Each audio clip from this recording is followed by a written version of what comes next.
ఈ శ్రీ సాయిబాబా సమాజం తరఫున మనము ఫస్ట్ తెలంగాణలో ఫస్ట్ టెంపుల్ అనమాట మనది. శ్రీ సాయిబాబా సమాజం తరఫున ఎన్నో సేవా కార్యక్రమాలు జరుగుతూ ఉంటాయి. ముఖ్యంగా ఏ మానవ సేవయే మాధవ సేవ అన్నటువంటి దృక్పథంతో శ్రీ సాయిబాబా సమాజం వారు ఇక్కడ ఉన్న సమాజం వారు గత 40 సంవత్సరాల నుంచి కూడా వాళ్ళు ఇక్కడే బాబా సేవ చేసుకుంటూ ఉన్నారు, మెంబర్లుగా ఉన్నారు. అయితే మా సమాజం వారు అప్పట్లో ఒక 25 సంవత్సరాలు సిల్వర్ జూబ్లీ చేసినాము. అవి ప్రతి ఇక్కడ చుట్టుముట్టు డిస్టిక్లో చుట్టుముట్టుగా వెళ్ళేసి నేత్ర చికిత్స అంటే వారు ఉచిత వైద్య శిబిరం పెట్టి ఏర్పాటు చేసేవారు. వారికి కంటి అద్దాలు 500 మంది కానీ 1000 మంది కానీ గ్రామంలో పెట్టి వాళ్ళకు 500 మందికి 600 మందికి కంటి అద్దాలు ఫ్రీగా ఇచ్చేవారు. అదేవిధంగా వారికి కంటి వాళ్ళకు చూపు కనబడకపోతే ఇక్కడికి హైదరాబాద్ తీసుకొచ్చి వారికి ఆపరేషన్ చేయించేవారు. అలా 25 సంవత్సరాలు మేము ఆ కార్యక్రమాన్ని నిర్వహించాము. ఆ తర్వాత పేద విద్యార్థులు ఉంటారు, వాళ్ళకు 10th వరకు చదువుకుంటారు, ఇంటర్మీడియట్లో చదువుకునేందుకు డబ్బు ఉండదు, కాలేజీలో ఫీజు కట్టి డబ్బు ఉండదు. కావున సమాజం వారు కొంతమందిని ఎవరైతే వాళ్ళు వస్తారో మాకు ఇట్లా లేదు, మాకు కాలేజు చదువుకోవాలని మాకు కోరిక ఉంది కానీ మాకు కట్టే స్తోమత లేదు అన్న వారికి సమాజం తరఫున కొంతమందికి మేము ఫ్రీగా వారికి కాలేజ్ ఫీజు కట్టి గత 15 సంవత్సరాల నుంచి చేస్తున్నాం. అది ఇప్పటికీ వాళ్ళందరూ కూడా ఉన్నత ఉద్యోగాల్లో కొంతమంది ఉన్నారు.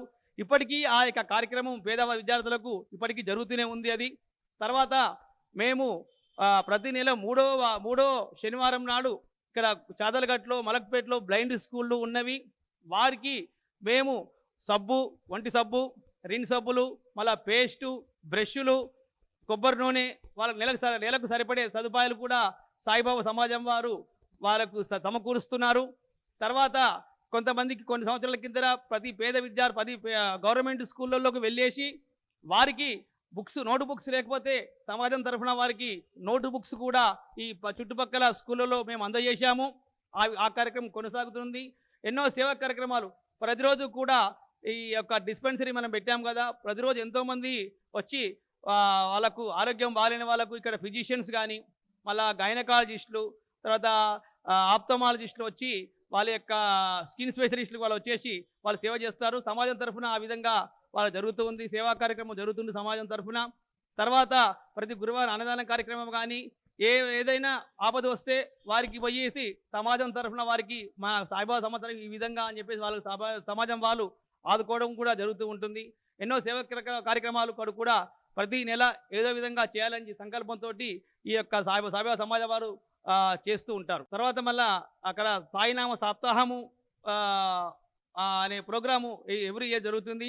దానికి మేము 2 నెలల ముందు నుంచే మేము వాటి గురించి సమాజం వారు ప్రిపేర్ చేసి అక్కడ పచ్చని పందిరి వేసి తర్వాత ఆ యొక్క ఒక పండుగ వాతావరణంలాగా 8 రోజులు మాకు అయిపోయినట్టే తెలియదు మాకు.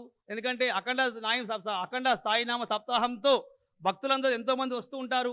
మేము కూడా ఆ కార్యక్రమంలో పాల్గొని మేము కూడా తన్మయత్వం చెందుతాము. తర్వాత 8 రోజుల పాటు జరిగిన తర్వాత దానికి పూజా కార్యక్రమాలు నిర్వహించి సాయినాథ హోమం చేసి పూర్ణావతి చేసి అక్కడ కార్యక్రమం అన్నదానం చేసి ఆ కార్యక్రమం ఎండ్ చేస్తాం. ఇక్కడ ప్రతి సంవత్సరం కూడా 1,00,000 పుష్పార్చన, దసరా తర్వాత సమాధి తర్వాత 1,00,000 పుష్పార్చన జరుగుతూ ఉంది. తర్వాత దసరా అయిపోయిన తర్వాత ఆదివారం రోజు బాబాకు ధుని హోమం జరుగుతూ ఉంది. ఈ విధంగా ఎన్నో కార్యక్రమాలు కూడా సమాజం తరఫున చేస్తూ ఉంటాం. ప్రతిరోజు కూడా 4 హారతులు పొద్దున ఈ గుడి సాయిబాబా సాయిబాబా గుడి మార్నింగ్ 5:30కి తెరిస్తే రాత్రి 8:30కే బంద్ చేస్తాం. షిరిడీలో కూడా మార్నింగ్ టెంపుల్ తెరిస్తే నైట్కే బంద్ చేస్తారు. పొద్దున 5 గంటలకు తెరిస్తే రాత్రి 10 గంటలకు హారతి అయిపోయినా బంద్ చేస్తారు. అదేవిధంగా షిరిడీ మాదిరిగా ఈ దేవస్థానము పొద్దున ఉదయం 5:05 తెరిస్తే రాత్రి 9 గంటలకు గుడి బంద్ చేస్తాం. 8 గంటలకు బాబా హారతి చేసి ఆ తర్వాత ఈ గుడి ఆలయాన్ని మూస్తాం. కంటిన్యూషన్గా మార్నింగ్ నుంచి నైట్ వరకు గుడి ఓపెనే ఉంటుందని భక్తులందరికీ కూడా తెలియజేస్తున్నాం. పొద్దునట్టు మార్నింగు కాకడ హారతితో ప్రారంభమవుతుంది. తర్వాత మధ్యాహ్న హారతి, తర్వాత సాయంకాలం సంధ్యాహారతి, రాత్రి 8 గంటలకు శేజహారతితో ఈ యొక్క కార్యక్రమాన్ని ఈ యొక్క దేవస్థానం శేజహారతి చేసి ఈ దేవాలయం మూసివేస్తుంది. తక్షశిల మీడియా ఛానల్ని సబ్స్క్రైబ్ చేయండి, లైక్ చేయండి, షేర్ చేయండి.